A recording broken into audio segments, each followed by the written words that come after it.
dais.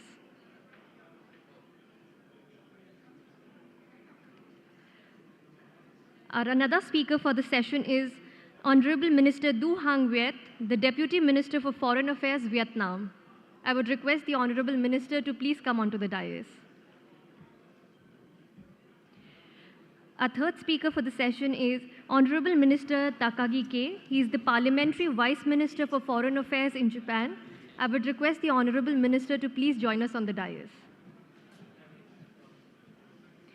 Our next speaker is Mr. Saeed Mubarak Al-Hajeri, the Assistant Minister for Economic and Trade Affairs, United Arab Emirates. I would request the Honorable Minister to please join us on the dais. Our next speaker is Ms. Soeung Rathchavy, the Secretary of State, Ministry of Foreign Affairs and International Cooperation, Cambodia. I would request ma'am to please come on the dais and join us.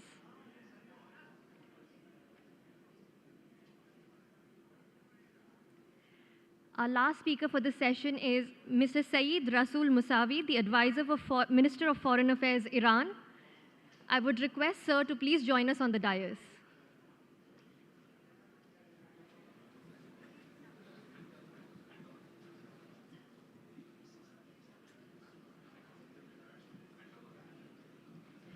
I would request the chair to please take over the proceedings. Great, thank you. Welcome back. I think I have the easiest of the job to do here because it's after lunch, assuming that most of the guests will fall asleep. So no matter what we say, will not be taken seriously. So it's easy.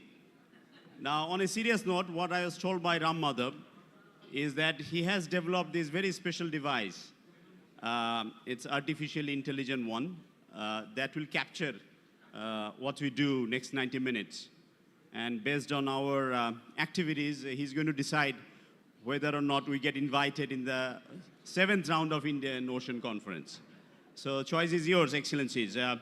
Honorable Ministers, State Minister, Deputy Ministers, Excellencies, distinguished guests, Assalamu alaikum and a very good afternoon to all of you. May I kindly request all the guests to take their seats, please, so we feel a little more encouraged and we can fall asleep. I welcome all of you, all this third plenary session of the Indian Ocean Conference, IOC 2023. It's indeed a privilege, a personal privilege, as well as our privilege to be the co-host and inviting all of you to this, to Dhaka. A very warm and rather hot welcome that we have extended to you. I don't want to take up much time because I'll try and wake you up again after 60 minutes or so once we listen to all the ministers. And we have a couple of guests who need to leave early. So without further ado, I will welcome our Honorable Assistant Minister for Economic and Trade Affairs of United Arab Emirates, because I was told, Excellency, you have a flight to catch. The format is that Honorable Ministers will speak for 8 to 10 minutes. Then we will be inviting, after each deliberations, a couple of questions. And once we are done with all of the participants and speakers, I'll try and make a concluding, very short and brief remark. So I'd like to give the floor to His Excellency, Mr. Saeed Mubarak Al-Hajeri, Assistant Minister for Economic and Trade Affairs of United Arab Emirates. Floor is yours. Thank you. Thank you, Your Excellency. Assalamu alaikum. Your Excellencies, distinguished guests, ladies and gentlemen. Let me take this opportunity to express my sincere thanks and appreciation to the India Foundation under the oversight of the Ministry of External Affairs of India, the Ministry of Foreign Affairs of Bangladesh, and Rajatanam School of International Studies of Singapore for organizing the 6th session of the Indian Ocean Conference. Before I begin my remarks today, please allow me to thank His Excellency Shahriar Alam, the Minister of State of Foreign Affairs of Bangladesh, for not only overseeing this session, but also for hosting all of us here in Dhaka. I also wish to acknowledge my Australian, Japanese, Vietnamese, and Cambodian and Iranian counterparts for participating in this session. Although we come from places that are far away and separated by a huge distance, we are brought together today by our common desire to maintain and promote peace, prosperity, and security in the Indian Ocean. I look forward to continuing our discussion beyond this conference and to further build on our constructive dialogue. Ladies and gentlemen, the discussion over the last 2 days have been incredibly illuminating and shows both the opportunities but also the challenges inherited within the Indian Ocean region. I think it's also important to acknowledge the rapid pace of change that has taken place throughout the region since we last met 2 years ago in Abu Dhabi. At the same time, I also think we must recognize that many of these issues and challenges raised during the 5th iteration of the event back in 2021, practically in respect to our environment and economy, remain unresolved and require increased cooperation and partnership among all the countries of the Indian Ocean region. I therefore must commend the organizer for selecting the theme, peace, prosperity, and partnership for a resilient future. Arguably, the region is grappling with an increased security threats, the challenge of building inclusive and sustainable growth, and the difficulties in promoting constructive cooperation in a political environment characterized by amplified rivalries on multiple levels. For the UAE, consistent and open dialogue surrounding these topics is crucial to our present and future stability. Our approach to the region is both multi-layers. And for example, we are supporting diplomatic solution to a number of regional conflicts under the United Nations and other multinational peacemaking bodies. We're building increased cooperation through regional institutions such as the Indian Ocean Rim Association that we served as chairman between the 2019 and 2021. We're also promoting resilient regional supply chain through pioneering initiatives such as the World Logistic Passport. We're also developing a sustainable approach to fisheries and marine management while undertaking crucial and critical advancement in expanding the region aquaculture sector as a mean to limit the negative impact of overfishing. And we're funding the development of a range of green energy projects in a number of Indian Ocean countries. It's clear that the UAE wishes to play a pivotal role and constructive role in this region. Ladies and gentlemen, the breadth and depth of what UAE engagement is in the Indian Ocean region is significant. And I understand there's a time limit at how much we can talk about this. I therefore wish to focus more the attention today on the two aspects of the UAE approach to supporting peace, prosperity, and partnership in the region. The first is UAE commitment to promoting and supporting sustainable development and embracing a clean energy future. The second is related to our effort to enhancing free and open trade. As I am sure that you're all aware that the UAE will be hosting the COP28 later this year. As a host to this event, the UAE firmly recognizes the importance of global cooperation to advance climate action and achieve a sustainable, low-carbon future. The UAE wishes to work closely with the countries of the Indian Ocean and the broader global community to advance multilateral cooperation for climate change and is confident it can achieve the convening of a consultative, transparent, and inclusive COP28 summit The UAE has always seen climate action as an opportunity.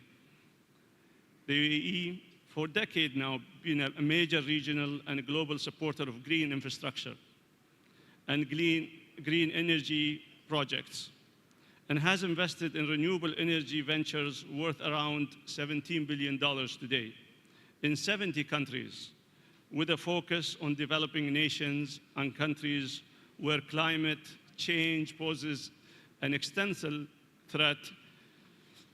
It has also provided more than $400 million in aid and soft loan for clean energy projects.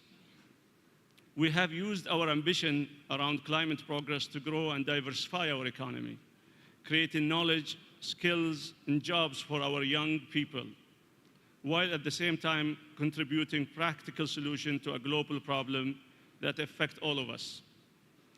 In leveraging our natural and technological advances as an energy hub, the UAE will continue to meet global supply and energy needs while investing in cleaner form of energy, practically in the Indian Ocean region. Ladies and gentlemen, sustainable solution and constructive partnership in the field of climate change is critical to our shared economical prosperity. Nevertheless, and without question, we walk a very difficult tightrope between protecting our natural environment and ensuring the economical dignity of our people and societies. Arguably, promoting free and open trade, both in the Indo-Pacific and globally, can support both goals. As we witnessed over the recent years, there has been a trend in various parts of the world to promoting protectionist elements and erect even stricter barriers for trade. The experience of the pandemic, rather than encouraging a more onward-looking mindset, instead, UAE has a renewed looking at free trade agreements and policies that support overcoming of trade challenges. The recent signing of comprehensive economical partnership agreements with our Indo-Pacific partners, India, Cambodia, and Indonesia, serves as a testament to our commitment to promoting prosperity and building constructive partnership with the countries of this region. The UAE has an ambitious goal to sign similar free trade agreements with a number of Indian partners countries, including, but not limiting to, Australia, Thailand, Vietnam, Mauritius, Brunei, Tanzania, and Kenya, and remain committed to supporting ongoing broader free trade negotiation between the Gulf Cooperation Council and other key states. I would urge all countries of the Indian Ocean and beyond to support the policies that open rather than restrict regional trades. To take advantage of this truly immense opportunities inherited within this region, it is incumbent on us all to build and nurture a relevant trade and investment and economics architect that catalyze the India Ocean broader and specific economical sustainable growth agenda, provides enhanced access for our companies, both small and large, to expand in particular and participate within each other's market, and to promote and attract quality, inclusive, and sustainable investment. The UAE and countries of the Indian Ocean have long been bound together by strong and long-standing ties, ranging from trade, tourism, investment, to culture. Ultimately, we recognize that mutual prosperity depends heavily on the strength of these ties. In closing, I'm confident that our countries will continue to promote deeper partnership between one another and collaborate together in overcoming the challenges faced by us today. Again, I wish to thank the organizer for the kind invitation to participate in this event, and I look forward to be part of the successful future of the region. Thank you very much, and assalamu alaikum.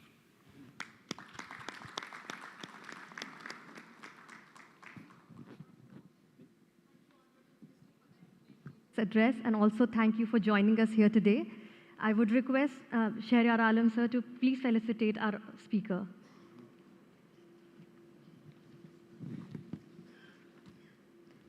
Honorable Minister Saeed Mubarak Al-Hajeri, the Assistant Minister for Economic and International and Trade Affairs, United Arab Emirates.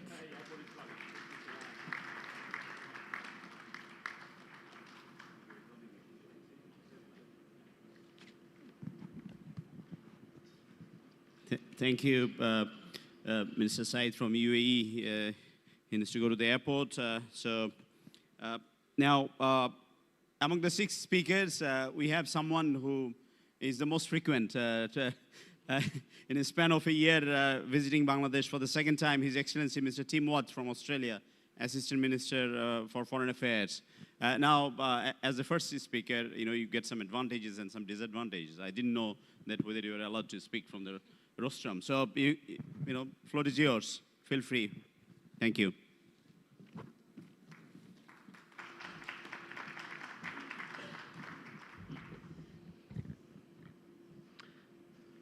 Well, thank you, State Minister. Assalamu alaikum and namaskar. Good afternoon. I'm pleased to return to Dakar for the 2nd time in 6 months, and I acknowledge our hosts, Prime Minister Hasina and External Affairs Minister Jaishankar. This is an important forum and conference for our region in 2023, and I'm grateful to be able to be here to represent Australia. I'd also like to extend my gratitude to the India Foundation and the S. Rajaratnam School of International Studies for their part in hosting this conference. Like so many other nations represented here today, Australia's prosperity and security is intimately tied to the Indian Ocean.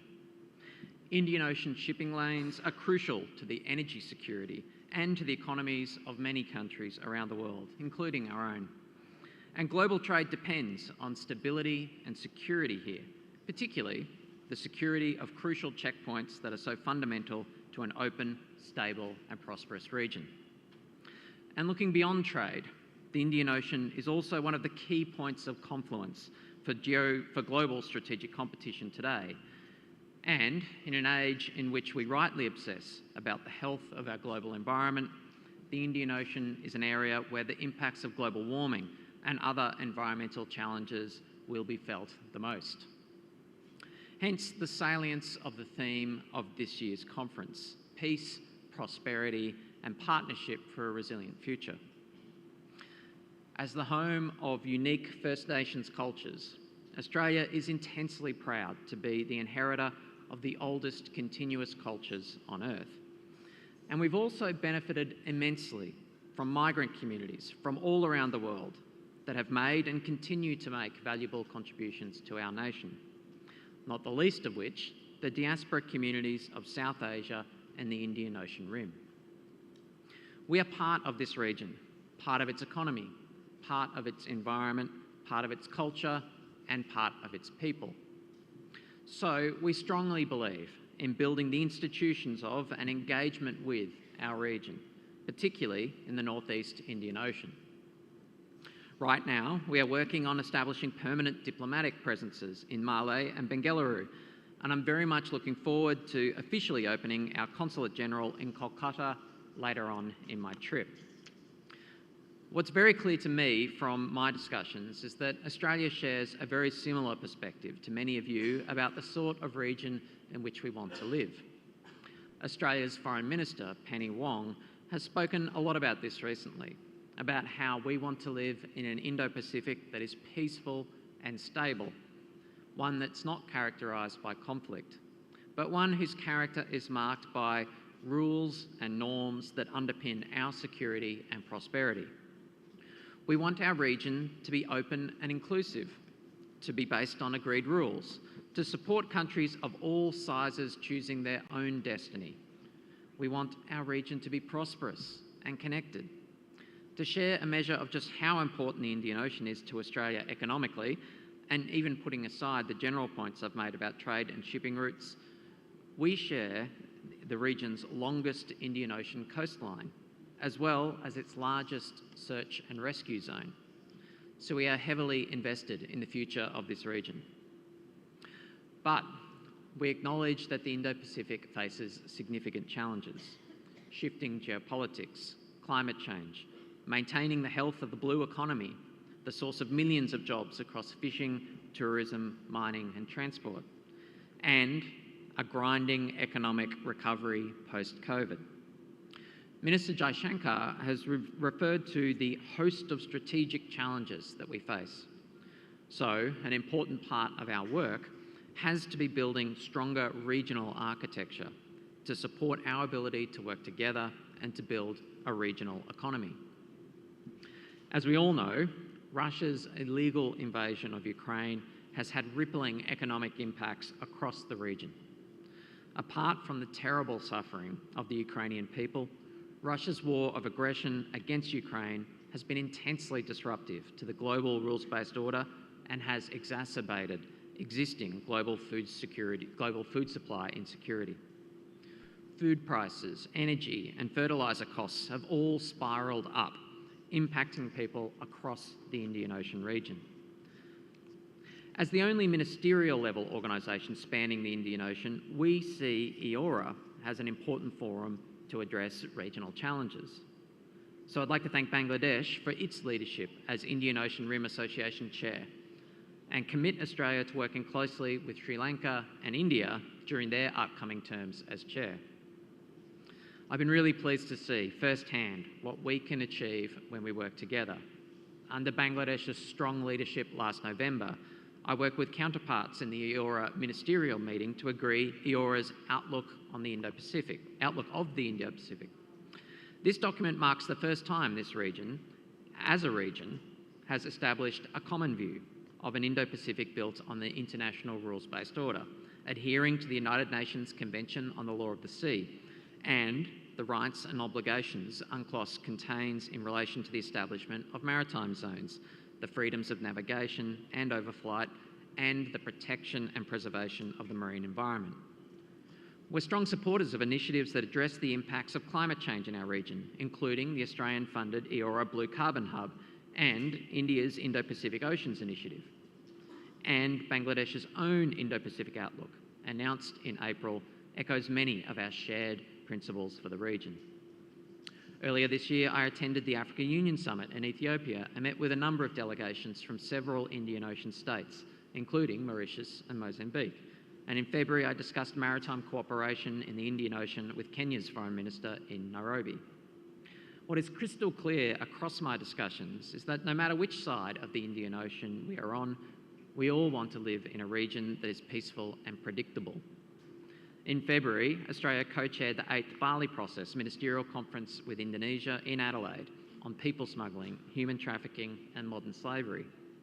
Just one example of our region coming together to confront shared challenges. Together, we can respond to issues that no single country can fix on its own. And I'm very confident that with greater cooperation and partnership, we can create a region that meets our aspirations of being open, inclusive and secure.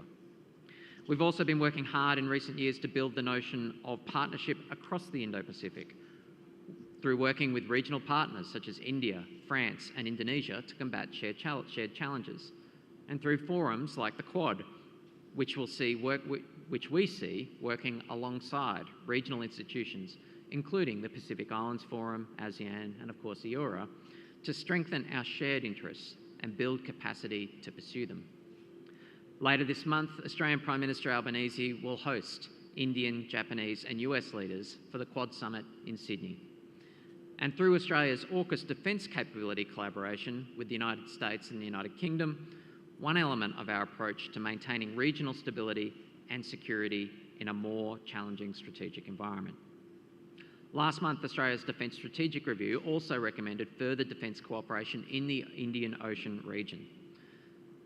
Colleagues, we meet at a challenging time in global history, but one in which we can also see the immense opportunity across the Indian Ocean and the Indo-Pacific more broadly.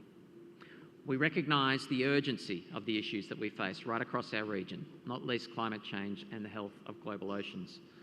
Turning inwards is not the answer. The answer is the very opposite. It is redoubling our efforts to work together in an open, collaborative and sustainable way through regional and global institutions and systems that promote cooperation, through a strong, supported, multilateral, rules-based system, through open, non-distorting markets, even as we work together to decarbonise our economies, through science and evidence-based decision-making. Australia commits to this work. Australia will play its part. And a measure of our commitment to working together and to the Indo-Pacific is that Australia is honoured to be able to host the next iteration of this conference in 2024.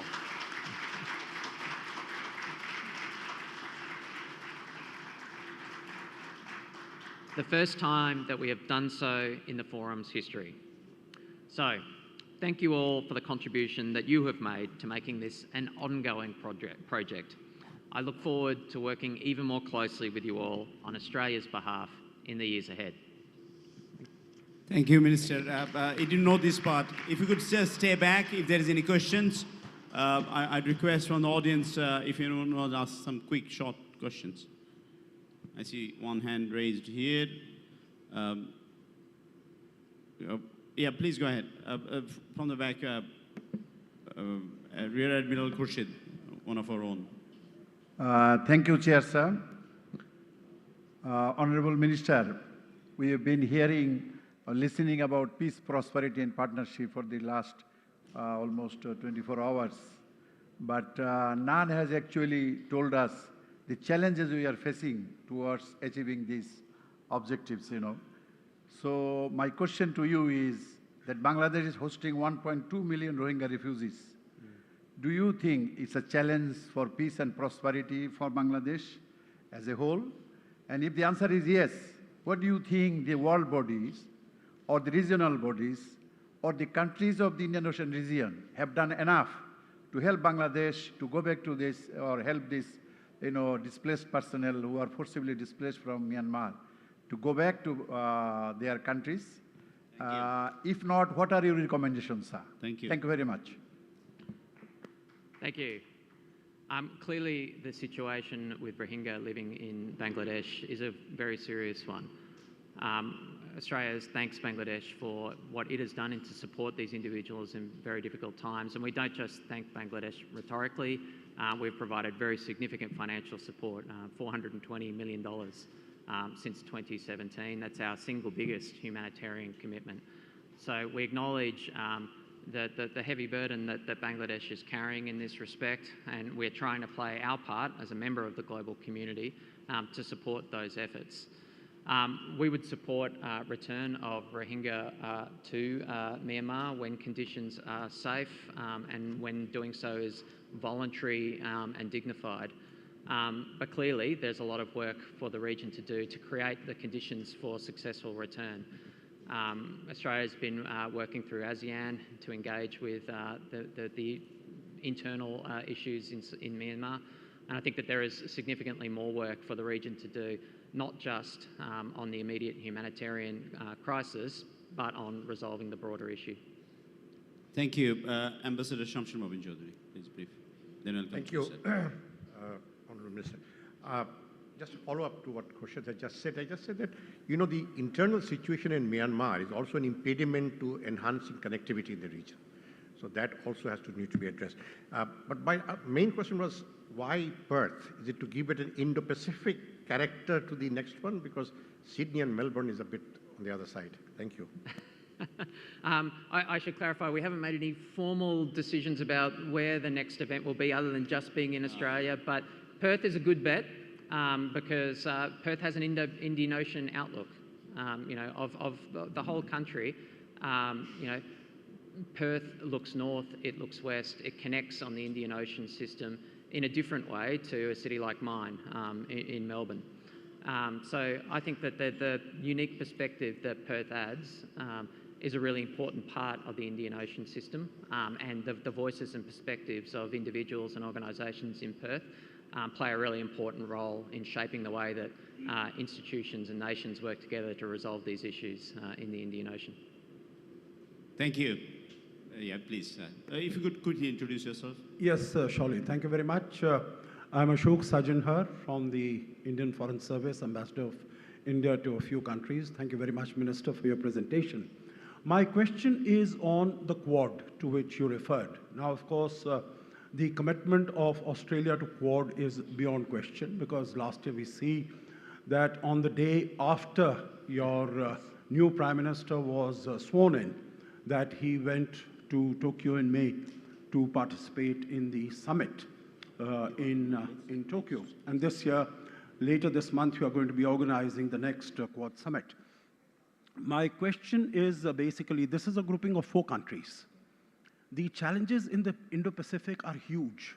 You know, we've spoken about, we started with climate, health, pandemic, critical emergent technologies, HADR, etc., so many.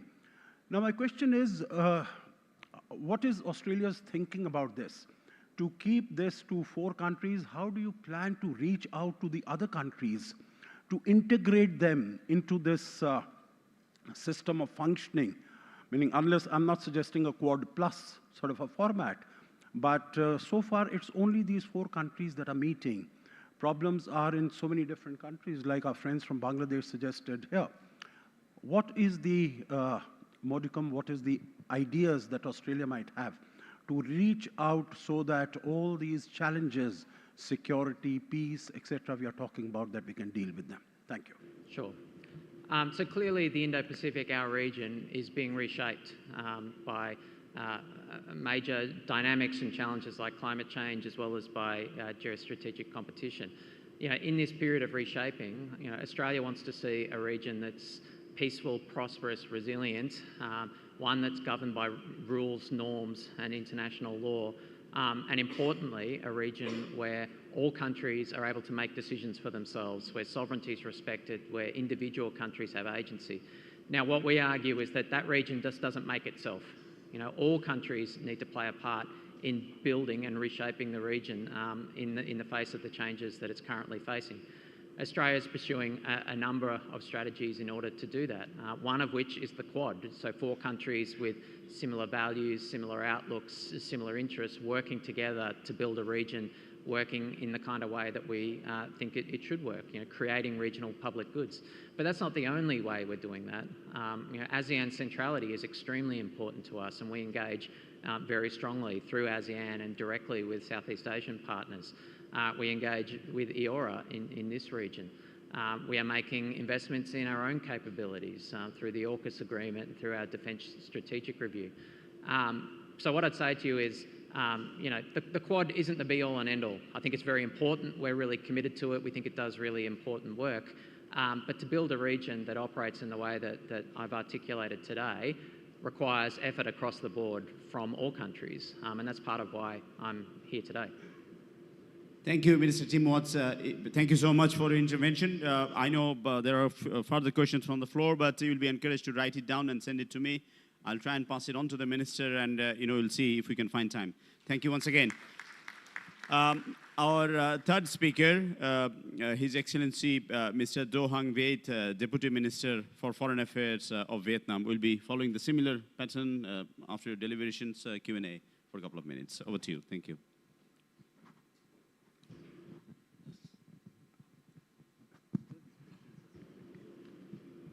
Mr. Chair, Excellencies, colleagues and friends, let me start by thanking the Bangladesh and Indian governments for hosting the 6th Indian Ocean Conference. I wish to also thank the Indian Foundation and its partners for the kind invitation and the excellent arrangements made for the conference. Indeed, this 6th edition once again proves that the IOC is a valuable prime venue for government leaders and scholars alike to discuss and deliberate frameworks and ideas charting the path for this important region. I'm particularly pleased to be here in Dhaka today because this year our 2 countries celebrate the 50th anniversary of our diplomatic relations. Like Bangladesh, millions of Vietnamese have sacrificed for our freedom and independence and for peace. And like Bangladesh, Vietnam looks to the sea for our development space as we strive to grow our economy and improve our people's lives. But this is not something unique to Bangladesh or Vietnam. It is a story that would be common for most countries in this Indo-Asia Pacific region. We are connected by the oceans and seas, by history, culture, religion, and importantly, we are connected by our common desire for peace and prosperity. But today we are living in a world of much turmoil, of uncertainties and volatilities. The world is still struggling to recover and build back from the COVID-19 pandemic. Conflicts are breaking out across regions, and non-traditional security challenges, from food security to climate change, are looming large. Major powers' rivalries are heightening tension and diminishing cooperation to address those common challenges.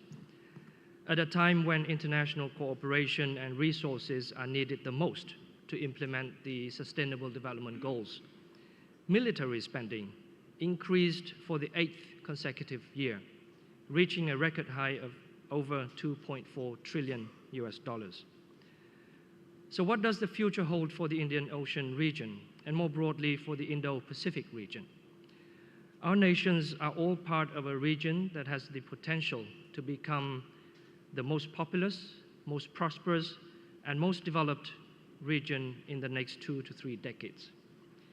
We are part of what some have termed the new Asia century, or I guess more topically termed the Indo-Asia Pacific century.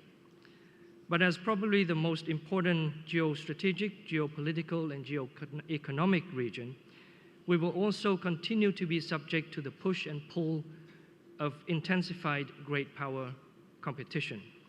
And if not managed, conflicts and wars are not unimaginable. This leads me to the key messages that I would like to share, what I believe is needed to secure a peaceful, prosperous, and resilient future for our region. Number one, we must work to build an open and inclusive regional architecture that adheres to the fundamental principles of international law. ASEAN can and should play a central role. ASEAN-led forums and initiatives like the ASEAN Outlook on the Indo-Pacific, the ASEAN Regional Forum, the ASEAN Maritime Forum, and expanded ASEAN Maritime Forum can all provide the basis for and help facilitate dialogue and cooperation. The foundation of this work is the respect for and adherence to international law, especially the UN Convention on the Law of the Sea. The convention governs all use of oceans and seas and their resources, and importantly, sets out the framework for dispute settlement, including compulsory mechanisms binding for all parties. In this context, we commend countries in this region, like India, Bangladesh, Mauritius, Maldives, Myanmar, for taking the lead in resorting to peaceful dispute settlement mechanisms under the convention in one way or another. Number two, mutual understanding, respect, and trust are of fundamental importance. In times of major power rivalries, this is ever more important to avoid misunderstanding and prevent miscalculations that may have catastrophic consequences. Major powers, in particular, need to manage their differences in a responsible and transparent manner, taking into account and respect the views and interests of smaller nations. For us smaller nations, to navigate the whirlwinds of geopolitical tension, it is crucial to exercise a high sense of autonomy in our policy choice, economically and strategically. For Vietnam, we choose not to side with country A or country B. We choose to pursue a foreign policy of independence and self-reliance. We choose to be pro-Vietnam. Number three, cooperation and partnerships are indispensable. Maritime cooperation in particular should be intensified through multilateral cooperation with a comprehensive security approach. This would encompass more diverse dimensions of economic and energy security and sustainability of marine environment and resources. We should explore opportunities for greater cooperation and connectivity between the Indian Ocean region countries and the Pacific Ocean region, particularly through the immediate neighbors in ASEAN, both institutionally and physically. IOR countries, many of whom are ASEAN external partners, are encouraged to engage actively with ASEAN and work together to advance sustainable development, including the implementation of SDG 14. We can work to promote blue economy as a driver of inclusive and sustainable economic growth, ensuring that travel, tourism, maritime transport, fishery are sustainable, while also tackling non-traditional security threats, including climate change, sea level rise, and promote cooperation in disaster relief, search and rescue at sea. Before I conclude, allow me to say a few words about the South China Sea. Connecting the Indian Ocean with the Pacific Ocean, the South China Sea carries about 1/3 of global shipping. It is the second busiest maritime route in the world, with a transit of 1/3 of global crude oil and half of global LNG. It also is home to enormous natural resources. Unfortunately, the South China Sea has in recent years seen very complicated developments due to excessive and unlawful maritime claims and unilateral acts to change the status quo, including militarization activities. This undermines not only regional stability and security, but also the integrity of international law, particularly the UNCLOS. We therefore believe strongly in the need to respect the legitimate interests, the sovereignty, sovereign rights, and jurisdiction of all states in the region, in line with international law. All differences and disputes must be settled through peaceful means in conformity with international law. Within ASEAN, strengthening dialogue, building confidence, and promoting preventive diplomacy to maintain peace, stability, and security in the South China Sea are high on our agenda. We are committed to the full and effective implementation of the Code of Conduct, the Declaration of Conduct of Parties in the South China Sea, and we are working toward an effective and substantive Code of Conduct, which is in accordance with international law, particularly UNCLOS. In conclusion, Mr. Chair, a resilient future of peace and prosperity for the Indian Ocean region and the Indo-Pacific region cannot be taken for granted. It takes commitment, leadership, wholehearted efforts, and strong partnerships.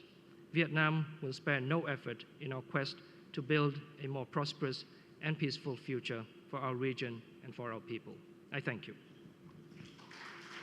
Thank you, Mr. Do Hang. That's a brilliant speech and deliberation. We're absolutely clear where Vietnam stands. Questions to Minister Do Hang, please. You have asked one question, so I'll give you the gentleman in the second row, please. I'll see in. Thank you, sir. I am Anil Trigunayat, former Indian ambassador. Mr. Minister, excellent presentation, especially coming up with a lot of ideas how things can be sorted out. Your country has suffered the brunt from both the big powers, your neighbor as well as a far-off neighbor in the past, and you have come out with flying colors. So the strategic autonomy that you talk about is an obvious choice in this case. But if I may ask you that as per your perception, do you think that there is an improvement in the hegemonistic tendencies of your big neighbor? Well, many of us here live next to a big neighbor.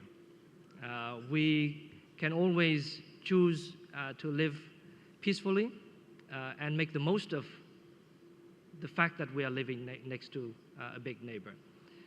But as in any family, any neighborhood, there are issues. The important thing is how we deal with those issues.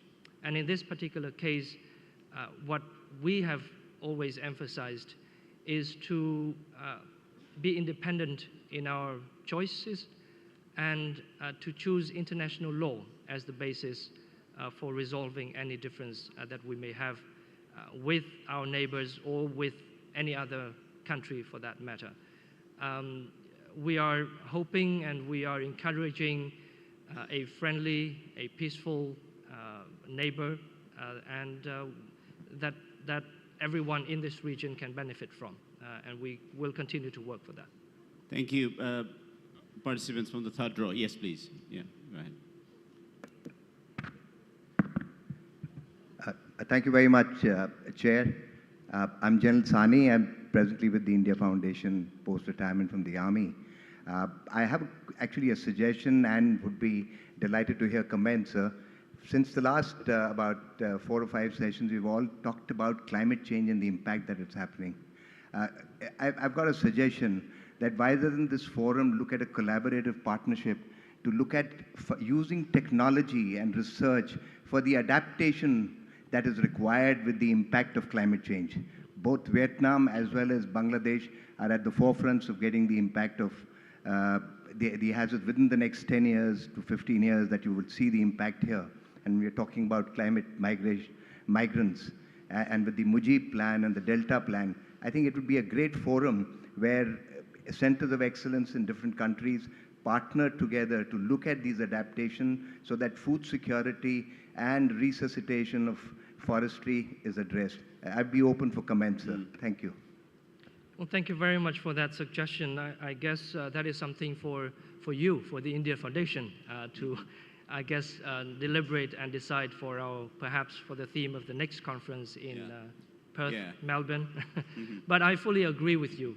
Climate change is the challenge of our generation. And it takes a lot of commitment to make sure that we have enough resources and commitment for mitigation, for adaptation. Vietnam, for example, is strongly committed to the net zero by 2050. We are working very hard in our energy transition process. We are also trying our best with the adaptation, especially in the Mekong Delta of ours, which is, I think, a lot similar to the deltas here in Bangladesh, which is really suffering from sea level rise, plus the overexploitation of the water resources. So I wholeheartedly support the idea that you just mentioned, sir. Thank you. But Ambassador Saurabh, if it is a quick one, please. Yes, please, yeah. Yeah, go ahead. Yeah. Thank you, Chair. Yeah, we can listen. Sorry, I'm Admiral Awal, sir. Yeah, go ahead, please. Okay. You wanted to question, yeah. Right. Now, Excellency, Vietnam and Bangladesh, we share the same experience of, a challenge of maintaining economic relationship with all our partners in the region and beyond. And at the same time, facing the music of, regional rivalry or the global power rivalry. So in this context, you are a member of RCEP, and there is IPF coming up, and then CPTPP. So how do you place yourself in this scenario of these economic blocks? And how would you reconcile these groupings and yourself? Thank you. Well, thank you. It's true that there are a range of initiatives being proposed by different countries these days.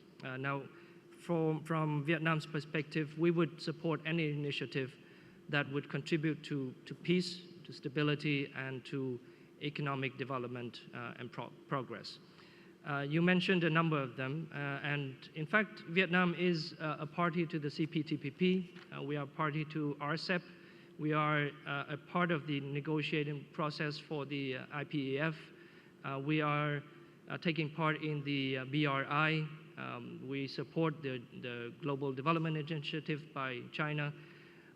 We do not see them as blocks per se, but rather try and make the most, benefit the most from those initiatives in ways that would benefit us, our interest, but also ensure the inclusiveness of those initiatives, to ensure that everyone who is willing and able and have the desire to do so can join and can benefit from those initiatives. Thank you. Actually, if you can bear with us for one more question from Preeti Saran, please. Good afternoon, Excellency. My name is Preeti Saran, and I've had the privilege of serving as the Indian ambassador to Vietnam. I've seen firsthand the indomitable will and the resilience of the Vietnamese people and the prosperity that you've achieved over the years. So really three questions, my questions in three parts, Excellency. Since yesterday we've heard discussions and the acceptance of the fact of Indo-Pacific in the lexicon. So I was very interested to hear the expression you used about Indo-Asia Pacific. So I just wanted to know from you, what is the difference? That's the first. Secondly, you did mention about the centrality of ASEAN. We've recently had, for the first time, maritime naval exercises, India and the ASEAN. First of its kind, though India has very strong Navy-to-Navy cooperation with Vietnam and with several other ASEAN countries. So what I wanted to know from you was whether you think that was a successful project, and do you think what more could be done between ASEAN and India in terms of naval cooperation, maritime cooperation for peace and prosperity in the region? And the third question you did mention about the COC. The fact that, ASEAN itself is going through some internal churning, and the fact that there are claimants and non-claimant states within ASEAN, I don't know whether you would be able to collectively negotiate as successfully on the COC, and do you feel optimistic about it? And if not, are there any other options available to claimant states to beat the hegemony of the bigger country with whom you're dealing with? I'd be happy to hear the Secretary of State Cambodia's views also when she takes the floor on the the last two questions as well, but would be happy to hear your views. Thank you. Thank you very much, Ambassador. Having been in Vietnam as ambassador, I guess these are questions that you have answers to. But at the same time, let me try and answer them. Let me take the last question first on the COC. We are confident that we can work together and hash out this code of conduct. It's important for all of us, claimants and non-claimant states. As I mentioned earlier, the South China Sea is not only about these disputes. It is a significantly huge trade routes that benefit everyone in this region. So it's not an issue only for claimant states. That's one thing. The second thing is that we are now already working on the text. There are difficulties, of course. There are huge divergence of views. But I understand and I believe that all parties are committed to reaching this code of conduct to make sure that we have the framework for the conduct of all parties here. Now, in the meantime, countries are still abiding by and pushing for the implementation of the Declaration of Conduct. And at the same time, we also have other international law mechanisms, including those mechanisms under UNCLOS or, as you must have seen, the Permanent Court of Arbitration have also given their opinion on aspects of the dispute. So that's one.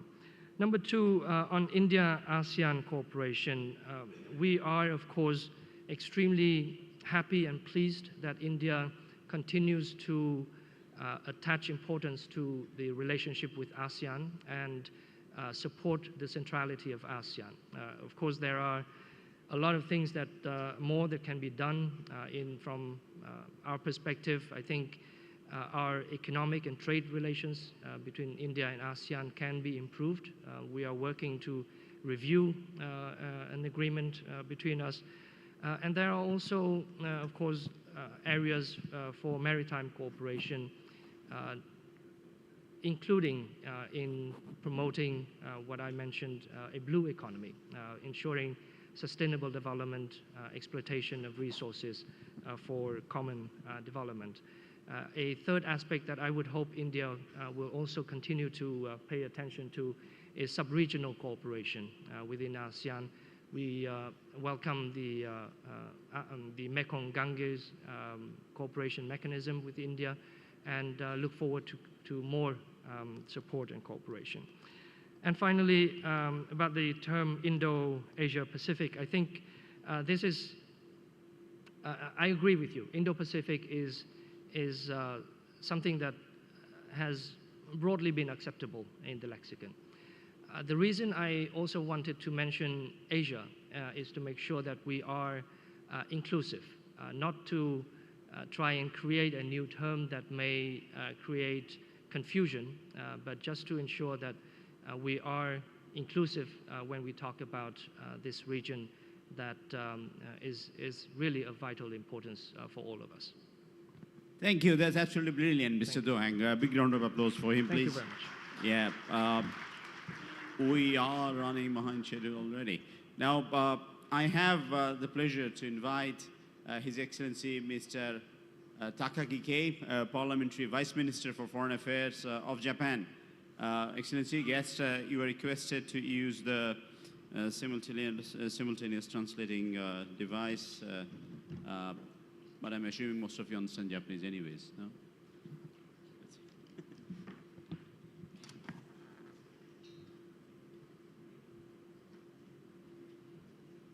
Please, yeah, Okay. floor is yours.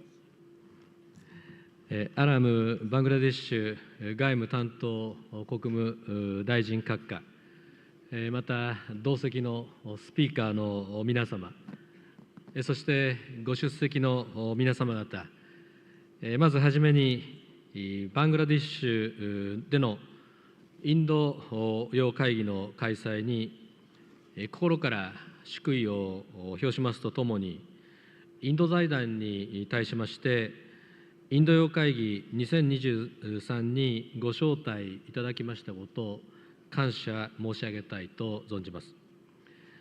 ここバングラデシュは巨大な人口を抱え、さらなる経済成長の潜在性を有する国であります。また、東南アジアとインド亜大陸を結ぶ要衝に位置し、地域の発展において重要な役割を果たしております。そして、この会議の名称にあたる広大なインド洋は、欧州、中東から我が国への航路を含め、戦略的に重要な海上交通路を複数要し、沿岸諸国は大きな人口を抱え、多様なプレイヤーが活発に経済活動を行う舞台ともなっております。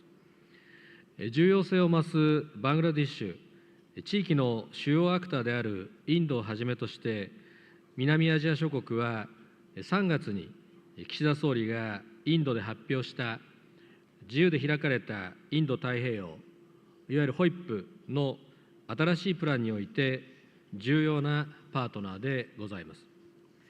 本日は日本のホイップの新しいプランを改めてご紹介申し上げつつ、このプランを通じたバングラデシュ、そしてインド洋およびベンガル湾地域との関係強化の考えを中心にお話し申し上げたいと存じます。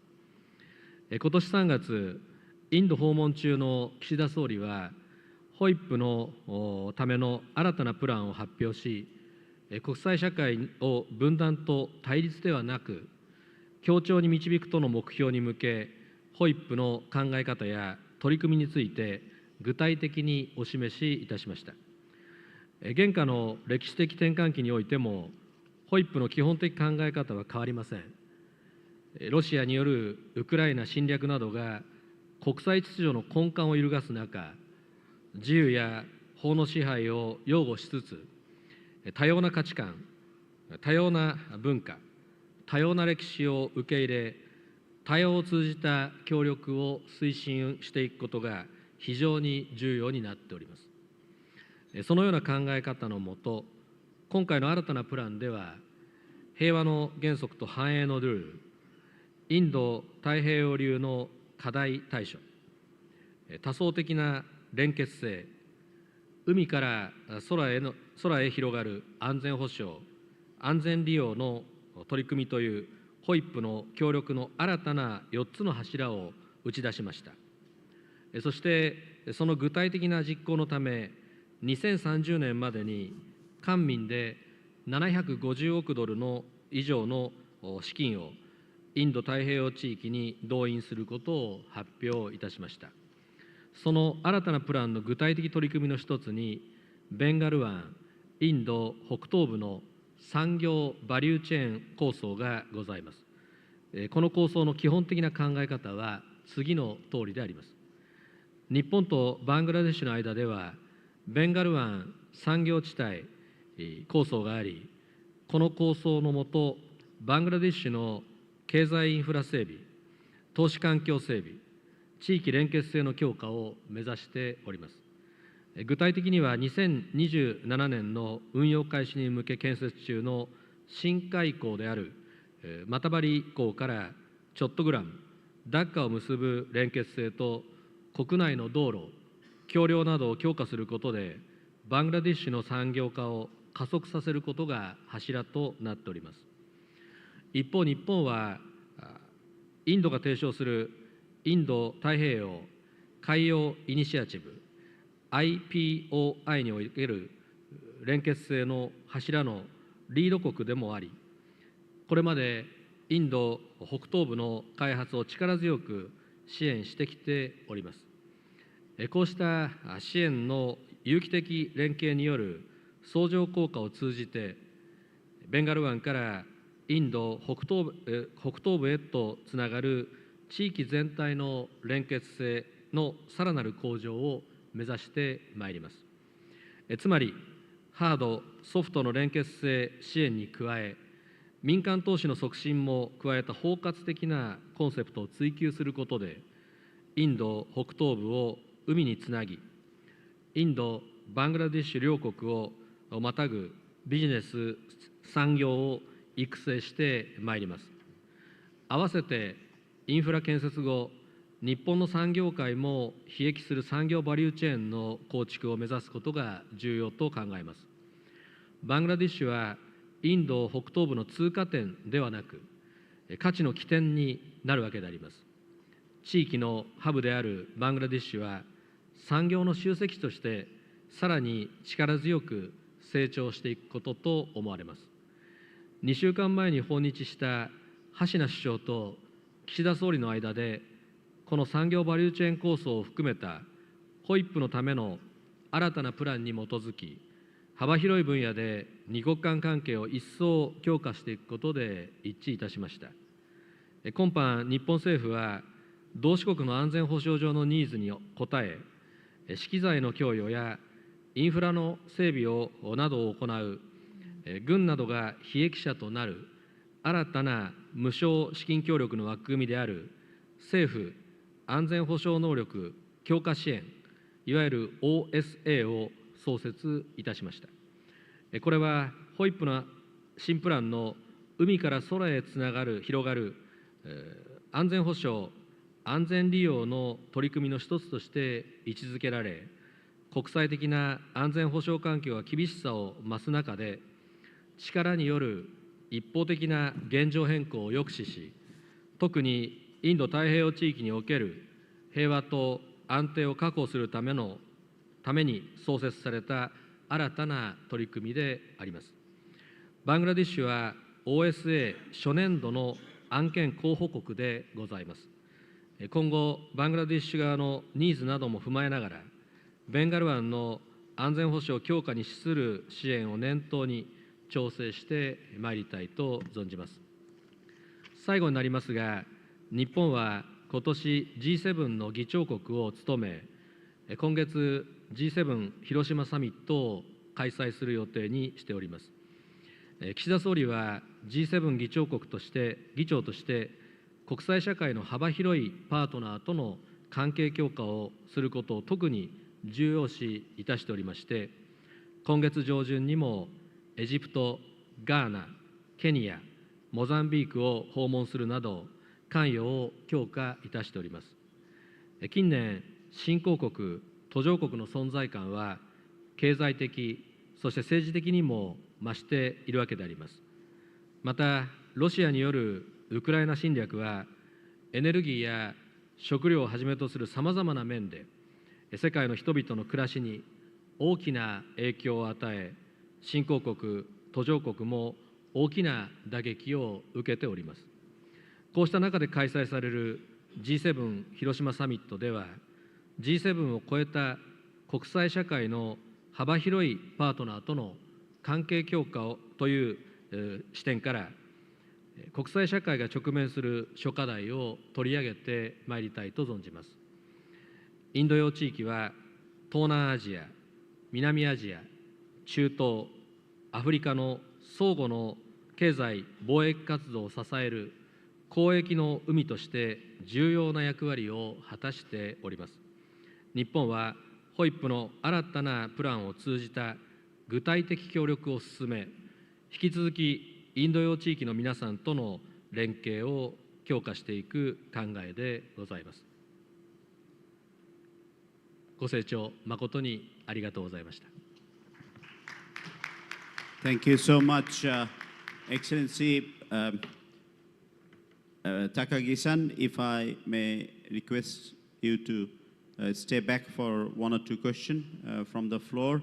We'll go right back. The first person on the third from last row. Third last row. Yes, please, Excellency. Yeah. You have a microphone there. You please go ahead. Yeah. Thank you.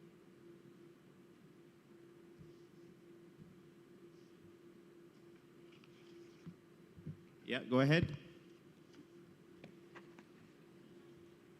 Should I? Yes, you can listen.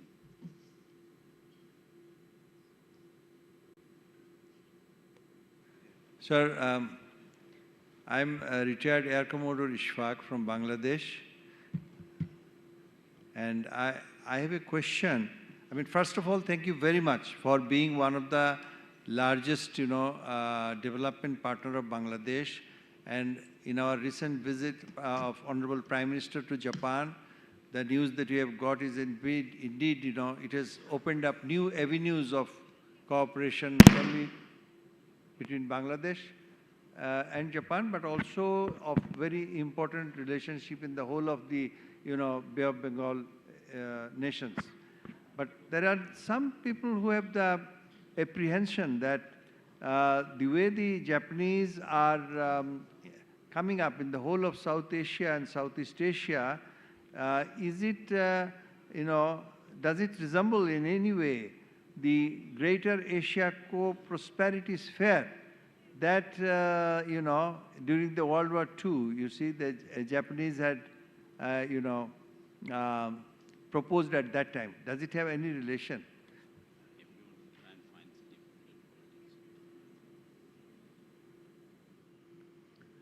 ご質問ありがとうございました。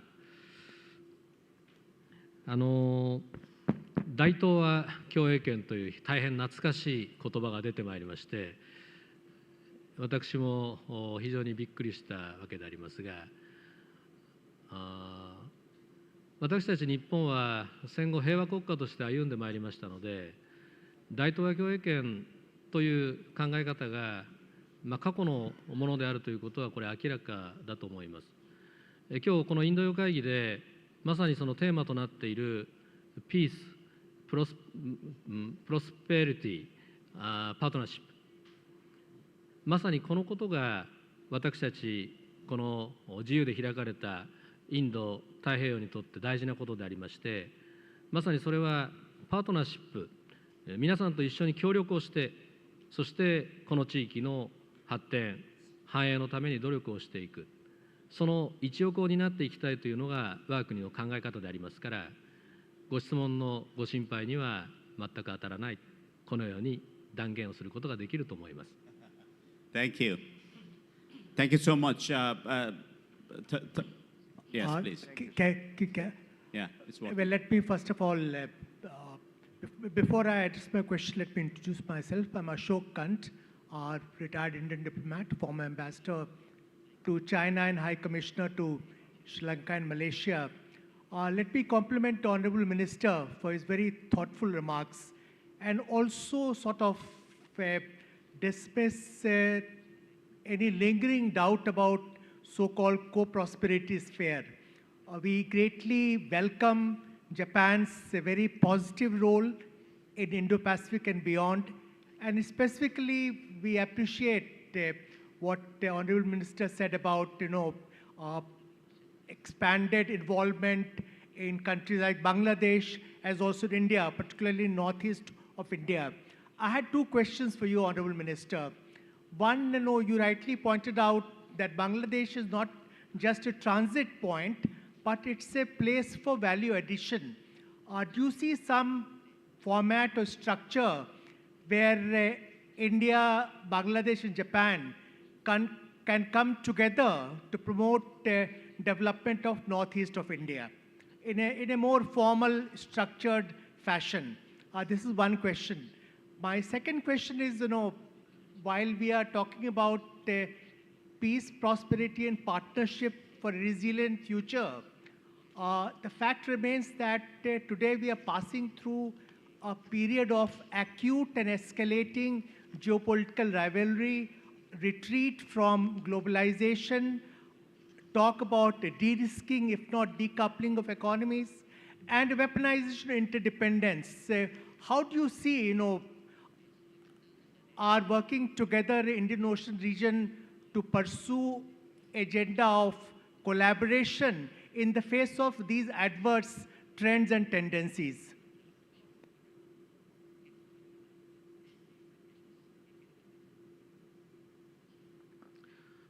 ご質問ありがとうございます。一バングラデシュにとどまらず、そのベンガル地域、またそのインド北東部の産業のバリューチェーン構想という今日お話をさせていただいた、そのことに対してのご質問かと思います。私たちはやはりこの価値を創造する、付加価値をつけていく、こうしたことによってこの文明社会は発展をしてきたというふうに思っています。ですから一つのことを起こすためにもたくさんの知恵が必要であると思うし、たくさんのやはり活動が必要だと思います。そこでこのインド洋会議のように多くの皆さんが集まって、そして知恵を出し合っていく、このことがまさに必要なことだと思うので、一バングラデシュだけではなくインド東北部も含めた地域のその連結性というものを高めた上で、私たちは新しい価値をこの地域から創造していく、そのことがまず大事なことではないかなと、こう思っての我が国の提案でございます。そして2つ目のお話は、これからのこのインド太平洋にとって私たちはやはり平和でなければ活動ができない、これは経済活動もすべての面で同じだと思います。ですからまず皆さんと一緒にこの地域の平和と安定を作り上げていく、その上で新しいその活動やあるいは価値を創出をしていく、そうしたこのネットワークあるいはパートナーシップでありたい、このように思っています。Thank you. That's brilliant. We're really running out of time, but yeah, if you can be very quick, please. Very short question, Excellency. Yeah. Introduce yourselves. My name is Giridhar Mamidi. Your Excellency, thanks a lot for calling our region correctly as here. Thank you for calling our region as Indian subcontinent and not as South Asia.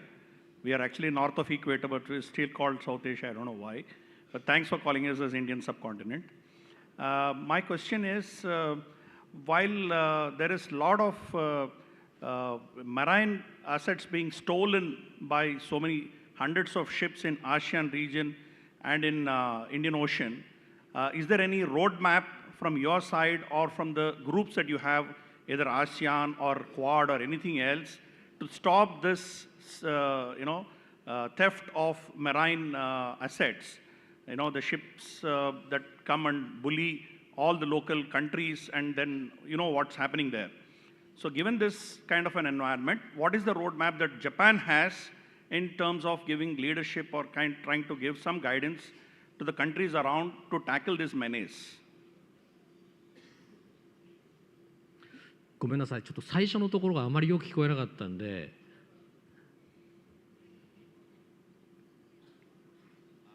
The translation can't hear it. So I was just asking, you have a lot of problem when the Chinese ships come and take away a lot of your fish in the ASEAN region and elsewhere. They're bullying a lot of local countries.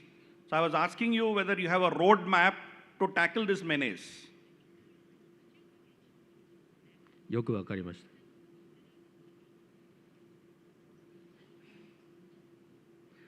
よくわかりました。ありがとうございました。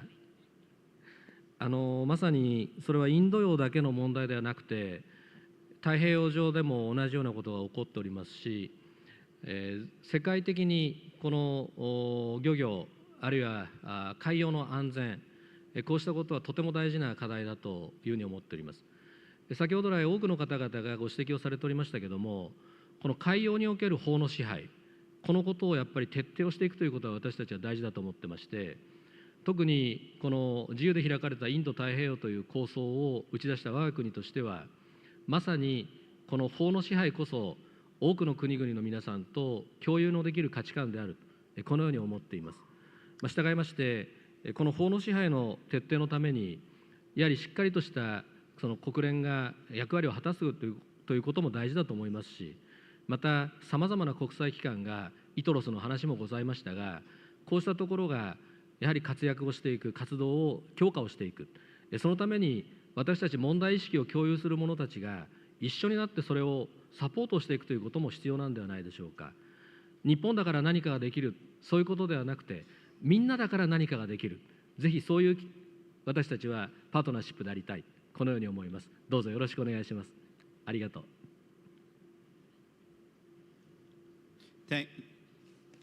Thank you so much, Mr. Takagi-san. Thank you very much for your deliberation and taking time for question and answer. You can take your floor. I would now move on to another ASEAN country. Her Excellency Secretary of State of Ministry of State and International Cooperation, Ms. Soeung Rathchavy, over to you. Yeah, take your time. No problem. Thank you.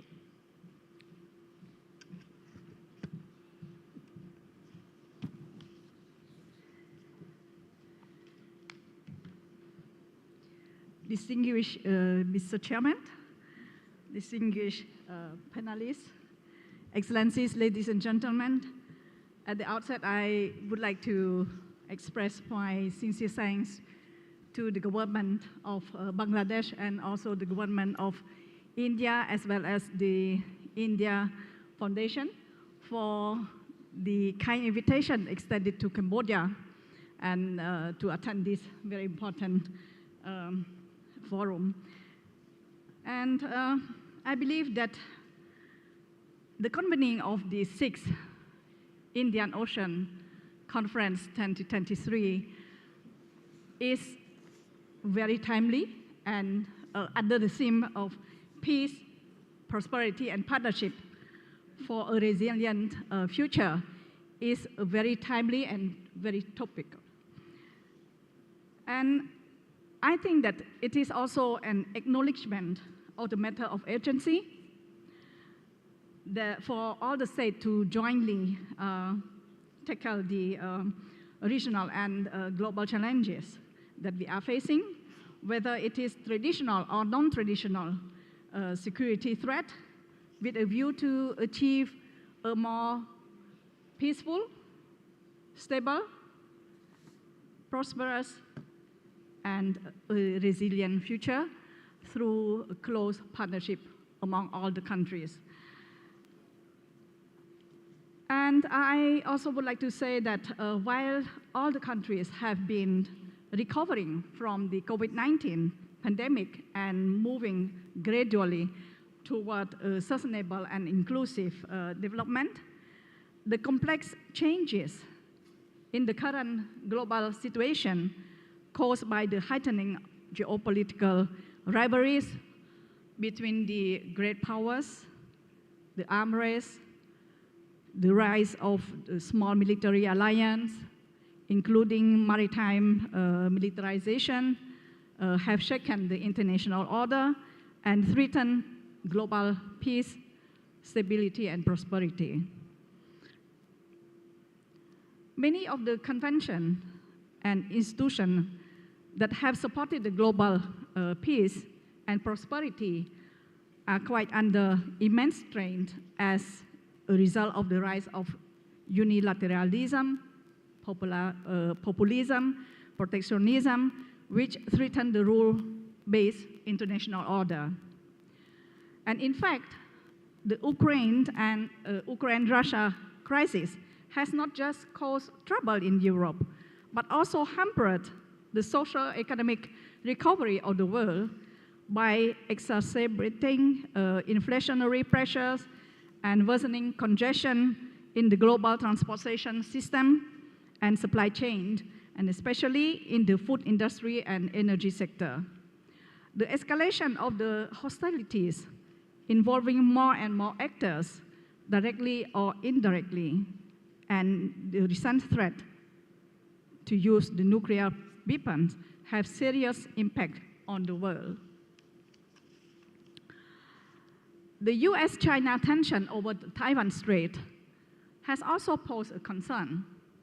Needless to say, we have to deal on a daily basis with the looming climate change crisis and its recurrent disasters that have weakened disruption on our food security, resource scarcity, and our people's livelihood. Overall, this very challenging environment highlights limited, effective, and efficient international cooperation and trust deficit, which require a strong commitment from all the countries to reinforce cohesive and extensive partnership in both regional and multilateral framework of cooperation. And there is a need to promote peaceful and constructive dialogue as a problem-solving mechanism while reinforcing an open, inclusive, and rule-based regional architecture. Cambodia attached great importance to the strengthening of the ASEAN centrality and unity, and regionalism and multilateralism. Excellencies, ladies and gentlemen, as the chair of ASEAN in 2022, under the theme ASEAN Act, Addressing Challenges Together, Cambodia is indeed proud to have navigated ASEAN in addressing difficult challenges facing our region and making significant achievement to expedite the building process of the ASEAN community in accordance with the ASEAN core spirit of one vision, one identity, and one community. And Cambodia believes that the positive outcomes of the 40th and 41st ASEAN Summit and related summits last November have made a significant contribution to ensuring regional security, stability, and development. And once a war-torn country that has experienced a hard-earned peace, we are convinced that war cannot end with war. And we need to promote and encourage peaceful dialogue in a spirit of mutual understanding to find a win-win situation to end war.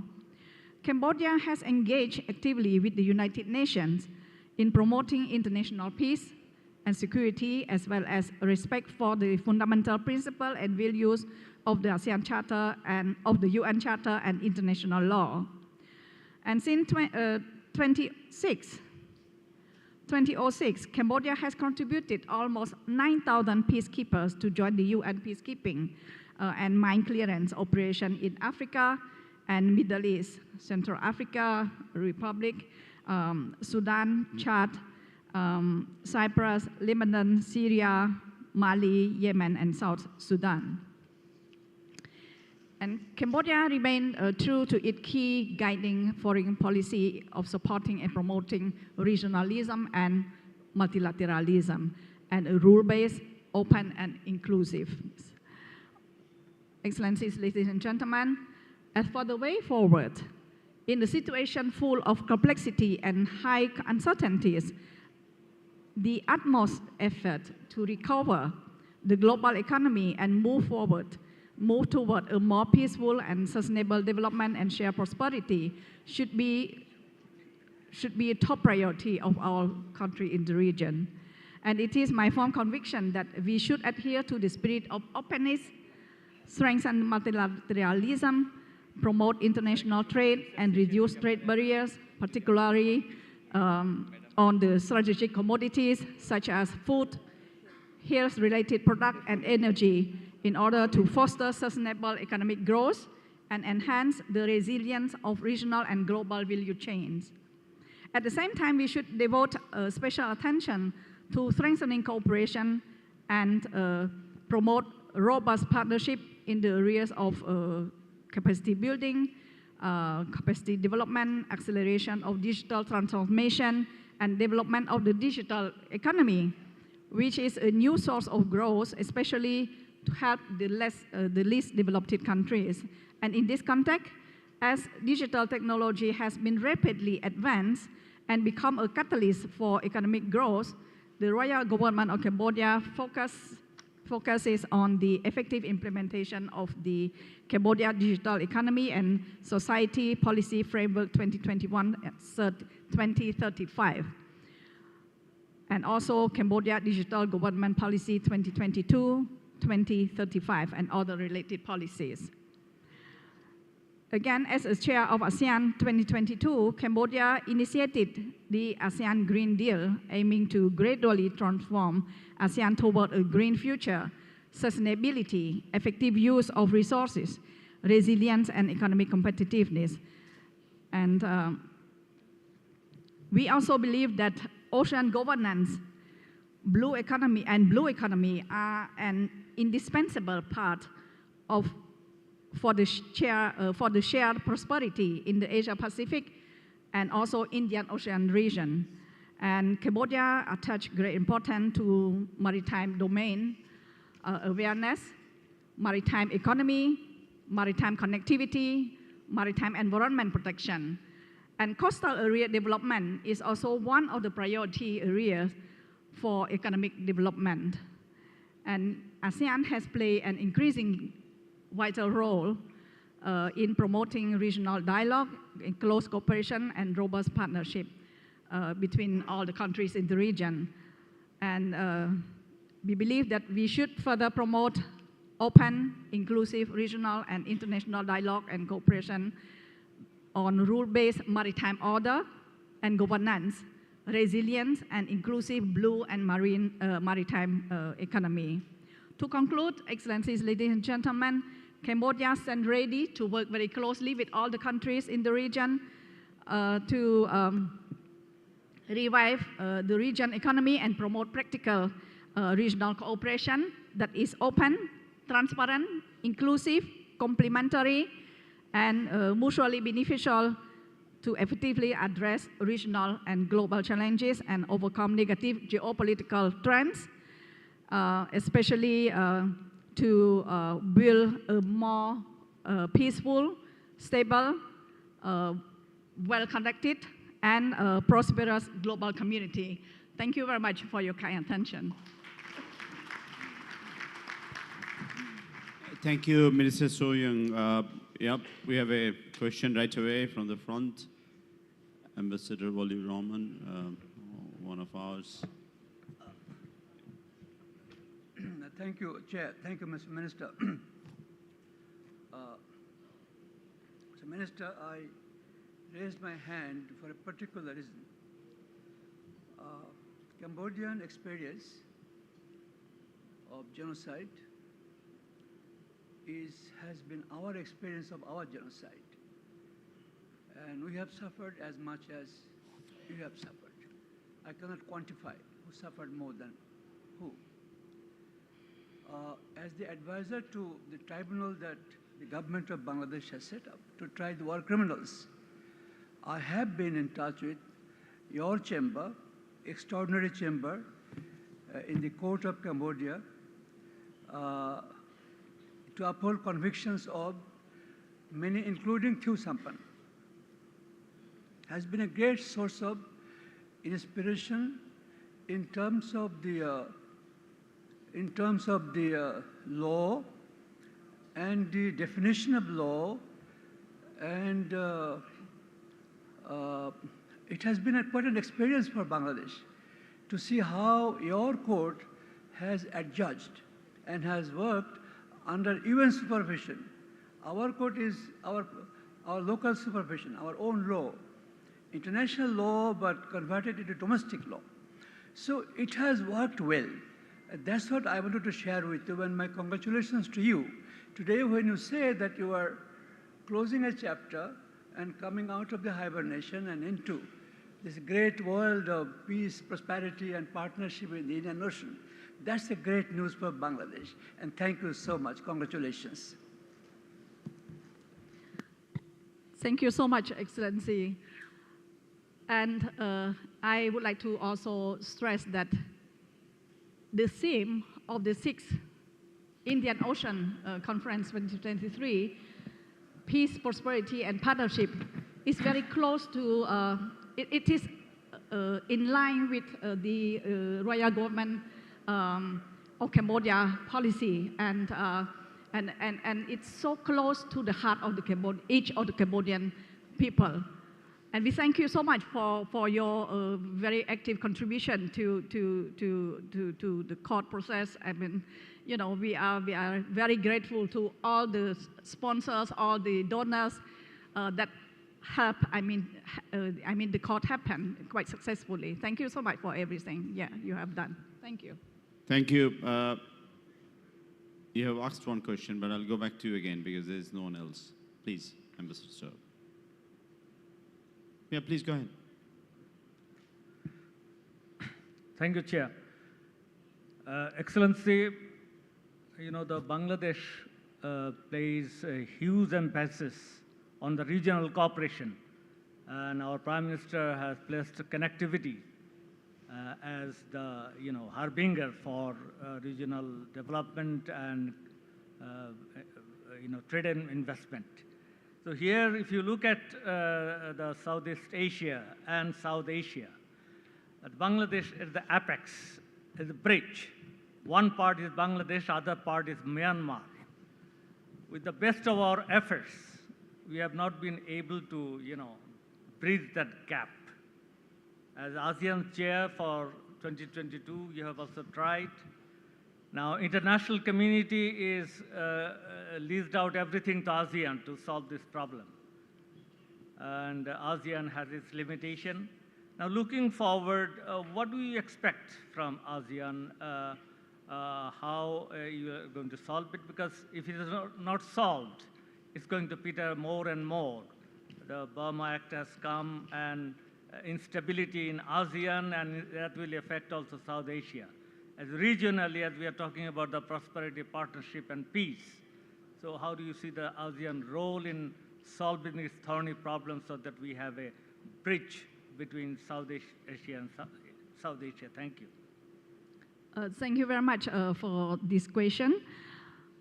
If you ask me, I'm really a strong supporter of ASEAN, and I have ASEAN at heart, and I always believe in ASEAN.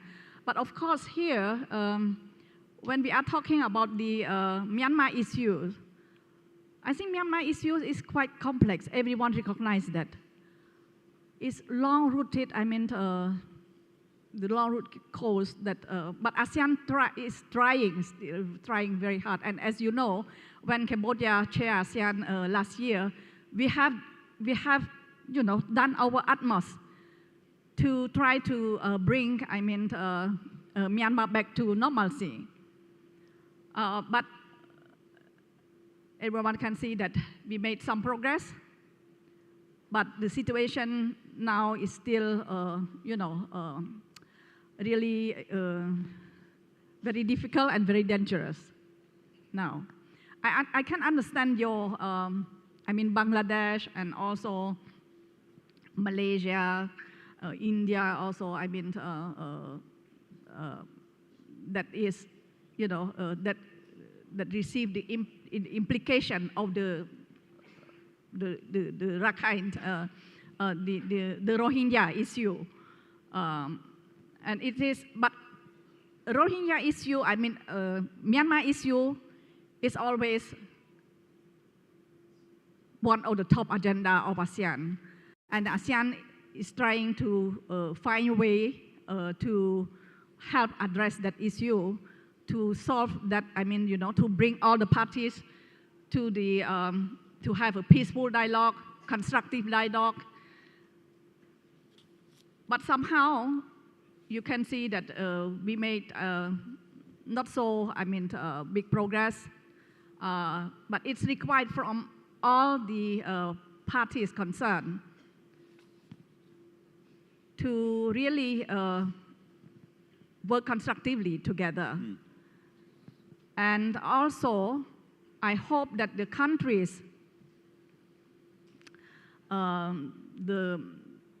maybe we cannot say concerned country, but the neighboring countries also can contribute a lot. And we can see that the active involvement of those countries on this issue also, to try to help Myanmar also resolve that. But we should be optimistic, but at the same time, we need to have quite patient with that. Because I think we cannot find a quick fix for this problem. We need patience, and we need to encourage all the parties. We need constructive, involvement to help Myanmar. Thank you. Thank you, Excellency. Thank you very much for taking all the questions and your deliberations, and good luck to Cambodia on its national journey and aspiration. Now we have amongst us His Excellency Mr. Saeed Rasoul Mousavi, Honorable Advisor for Minister of Foreign Affairs of Iran. Floor is yours, sir. Thank you.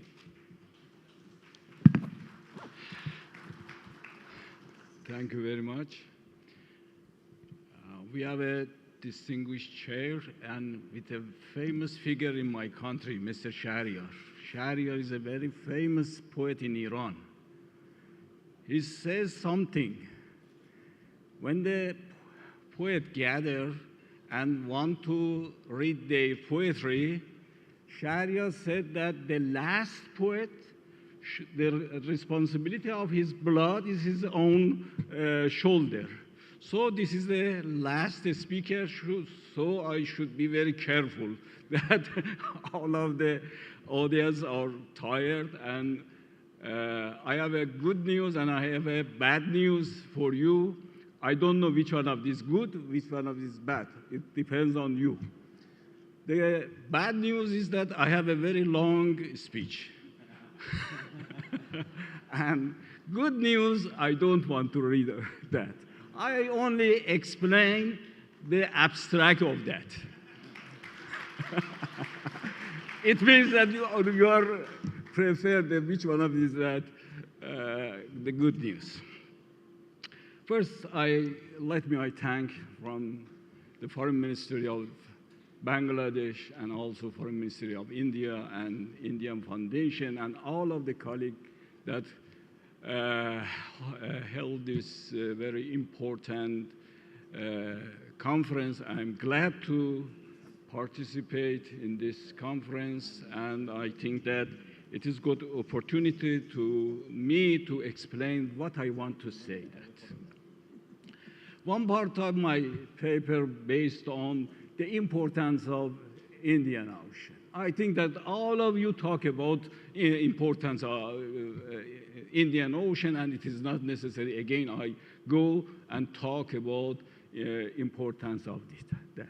But I want to raise two other main important developments.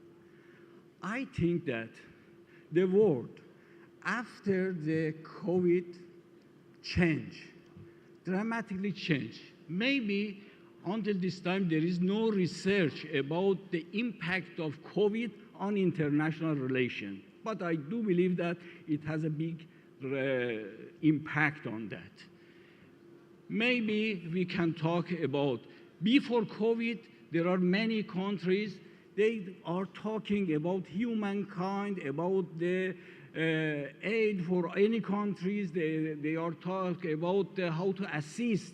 But when COVID happened, all countries tried to gather their pharmacy or they gather their own things for their own selves. So it was one main issue that happened in this world. Another development I think that happened is the war between Russia and Ukraine.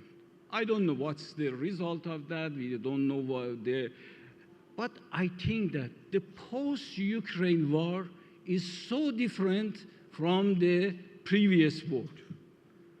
And we have a new a new type of development after the Ukraine war, after what happened in this world. But I don't want to focus on the result of the war, on the realities. What I want to say that there is a change in many theories, many international theories, many political theories. They are also shifting their paradigms.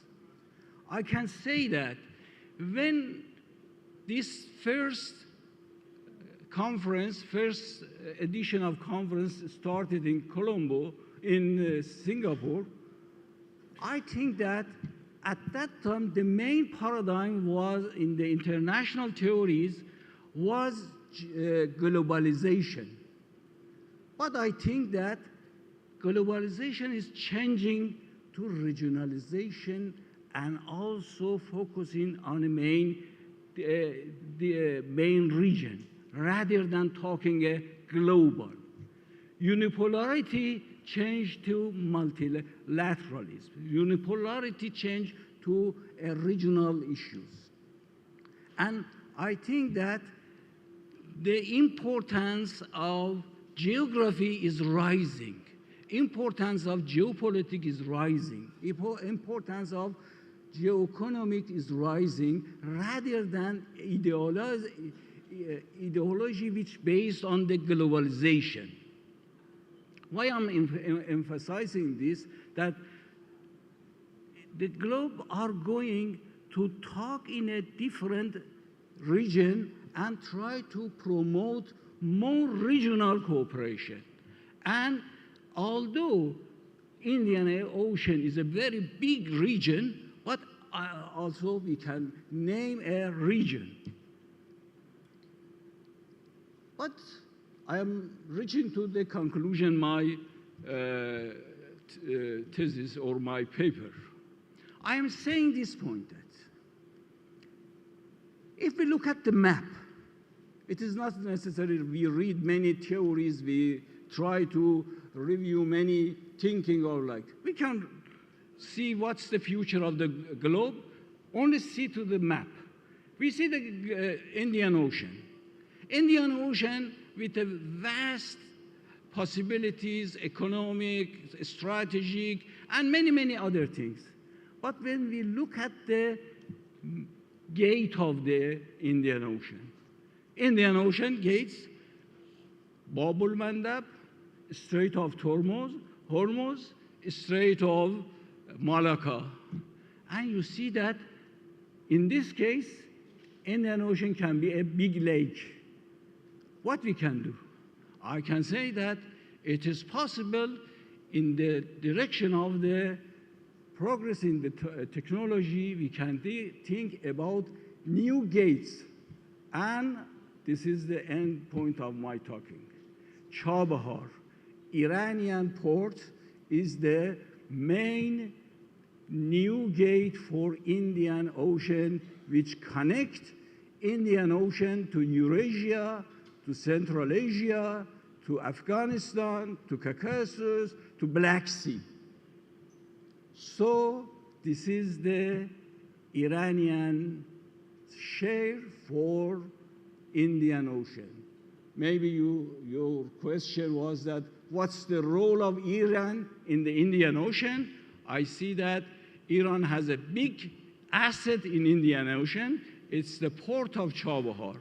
Port of Chabahar is a new gate for Indian Ocean and can assist all Indian Ocean countries to connect to Central Asia, to Europe, to Eurasia, and also to Black Sea, and from Black Sea to Europe.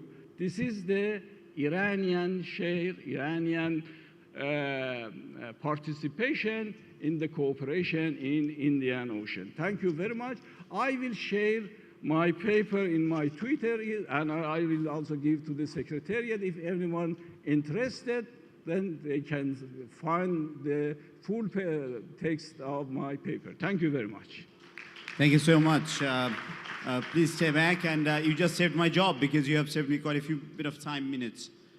Yeah, the gentleman in the middle of the second row. Excellency, thank you very much for a very good talk, short one.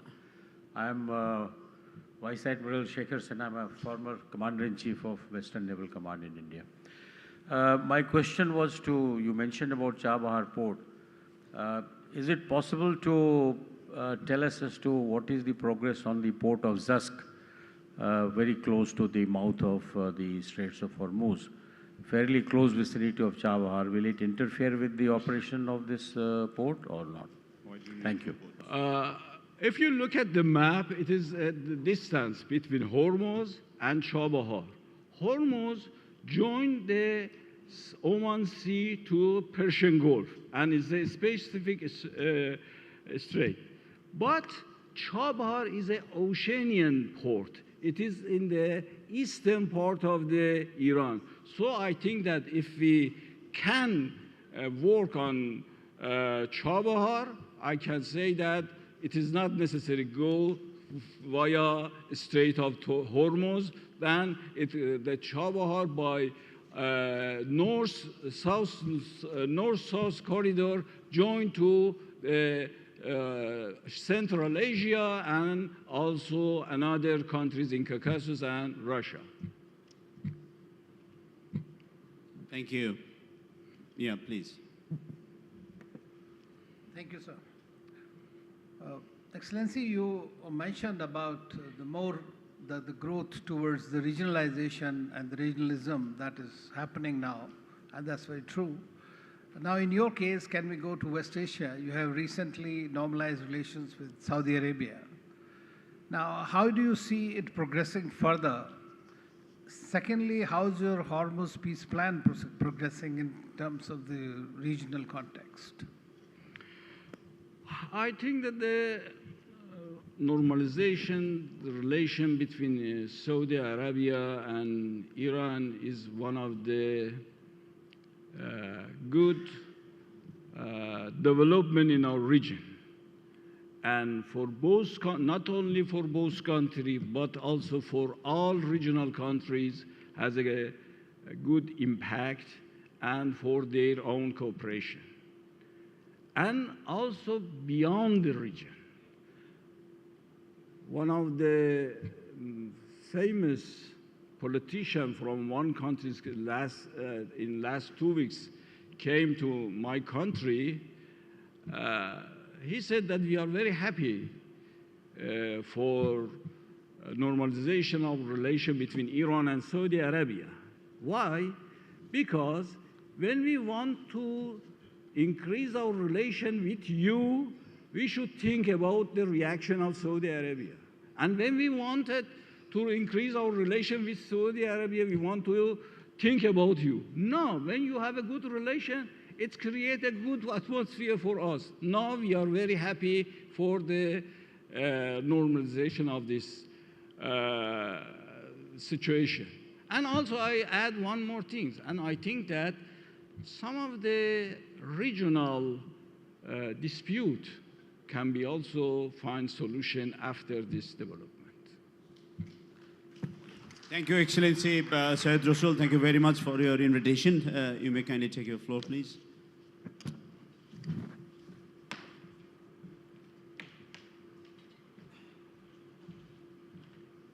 Now, very quickly, I would like to thank all of the participants and all the guests for being patient and not fall asleep, even though I need a certification from Mr. Ram Madhav, because he was keeping an eye who is falling in sleep so that he can finalize his next guest list for the 7th round of Indian Ocean Conference. Now, on a much more serious note, of course, we have listened to our leaders. Honorable Prime Minister Sheikh Hasina went on to express her foreign policy, which is driven by foreign policy dictum of founding father of the nation, Bangabandhu Sheikh Mujibur Rahman. And just to remind you, that's one of the simplest, but one of the most difficult one to practice, which is friendship to all, malice towards none. But we have seen our colleagues voiced a very similar attitude, and I'm so delighted.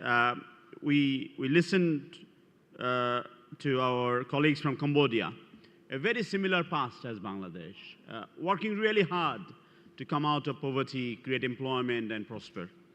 we have a very glaring example who has crossed many hurdles and with a very similar past from the minister, the deputy minister, Mr. Do Hung from Vietnam. And it's a glaring example for a developing country, an industrialized nation, and how is one of the country, in my estimate, has got highest number of FTA in your region with the rest of the world. So, we have listened to you and your comment on avoiding misunderstanding and also respect for a smaller nation. The only problem is the smaller nations are no longer smaller. They are so significant, and there we are also gaining some momentum and strength. We have listened to Japan.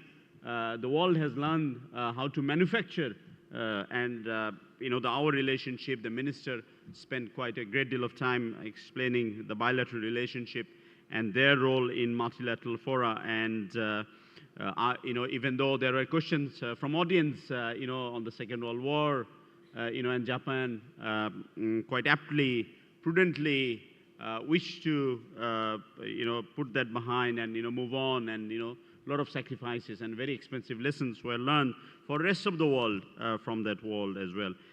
We have listened from our colleagues from Iran, now a country that is so resourceful, faced with a lot of challenges, sanctions, and we just hope and pray that, soon there will be some sort of agreement in place that will address those issues, and the people of Iran will be able to pursue their aspiration, and you have great mineral resources, the science and technology, the medical science and physics, and innovations in Iran, especially in nanotechnology, is so great. So we want to get a fair share of that as well through our friendship. We have listened to Tim Watts, Assistant Minister from Australia, and one of the major economies in this region. It slightly falls in other ocean, though it's not, but of course, it's part of Indo-Pacific or Indo-Asia Pacific, which is relatively new to us, but it sounds very logical. Diverse view, diverse countries, but we have one common aspiration, which is work towards a peaceful, prosperous world through a greater partnership. So with that note, I take leave from you, and thank you very much for being so helpful and so kind. Thank you very much. Joy Bangla. Joy Bangla.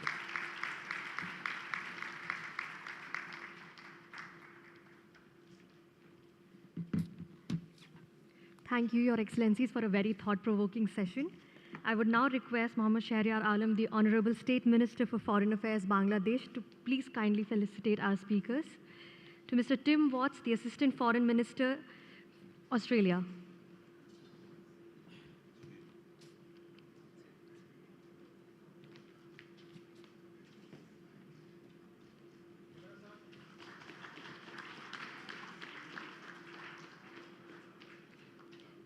To Mr. Do Hung Viet, the Deputy Minister for Foreign Affairs, Vietnam.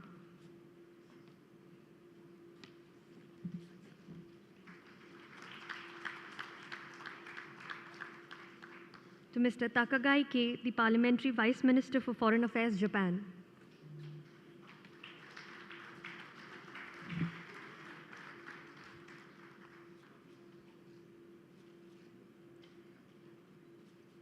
To Ms. Soeung Rathchavy, the Secretary of State, Ministry of Foreign Affairs and International Cooperation, Cambodia.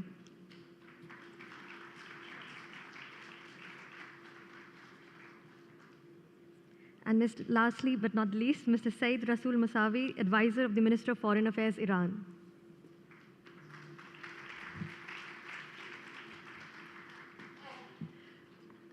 I would request Your Excellencies to please come together for a group picture.